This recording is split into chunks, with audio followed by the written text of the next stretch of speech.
आप YouTube channel देख रहे हैं समर होम में देसी टिप्स। मैं डॉक्टर समर अब्बास आज एक नई वीडियो के साथ आपके लिए हाजिर हूँ। तो दोस्तों आज की वीडियो बहुत ही ज़बरदस्त और कमाल की होने वाली है। बहुत सारे मतलब लोग होते हैं, बच्चे हैं, बूढ़े हैं, जवान हैं, जिनको ना कमर की ना तकलीफ़ रहती है। मुख्तलिफ वाले के पास जाते हैं, ड्रिपें वगैरह लगाते हैं, ताकत के इंजेक्शन लगवाते हैं, लेकिन कुछ देर के लिए तो आराम आ जाता है, लेकिन बाद में फिर दर्द शुरू हो जाता है। तो उन सब भाइयों के लिए हम एक ऐसी रेमेडी लेकर आए, इंशाल्लाह आपको बहुत 100% फ़ायदेमंद होगी और आपको बहुत मज़ा आएगा। तो चलते हैं दोस्तों वीडियो की तरफ। वीडियो का टॉपिक की आपको समझ तो आ चुकी है। वीडियो का जो हमारा आज का टॉपिक है वो है कमर का दर्द मतलब।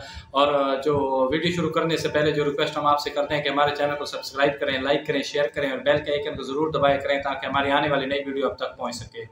तो दोस्तों चलते हैं वीडियो की तरफ। फिर वीडियो लंबी हो जाती है और कमेंट्स आते हैं कि डॉक्टर साहब आपने वीडियो लंबी की है, मतलब ये वो। आज वीडियो बहुत ही शार्ट होने वाली है और मुख्तसर सी है, आपने स्किप नहीं करना है, पूरी वीडियो देखनी है, इंशाल्लाह मज़ा आएगा।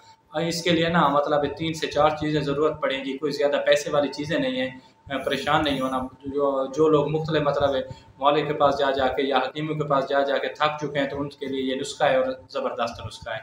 तो सबसे पहले आपने करना क्या है कि एक पंसार स्टोर से आपने लेने 20 अदद बादाम, मतलब और 1 चम्मच 4 मगज़, और इसके साथ 1 इंच का आपने लेना है अदरक। और इनको ना अच्छी तरह आपने ना रगड़ना है, अच्छी तरह इन तीनों चीज़ों को ना अच्छी तरह रगड़ना है और इसका ना मतलब पाउडर बन जाना है, पाउडर तैयार करना है आपने। इसका ना थोड़ा सा गीला गीला होगा, फिर आपने इसको खुश्क करके फिर दोबारा कूटना है या ग्राइंड करना है, तो ये ना एक पाउडर की शक्ल इख्तियार कर लेगा।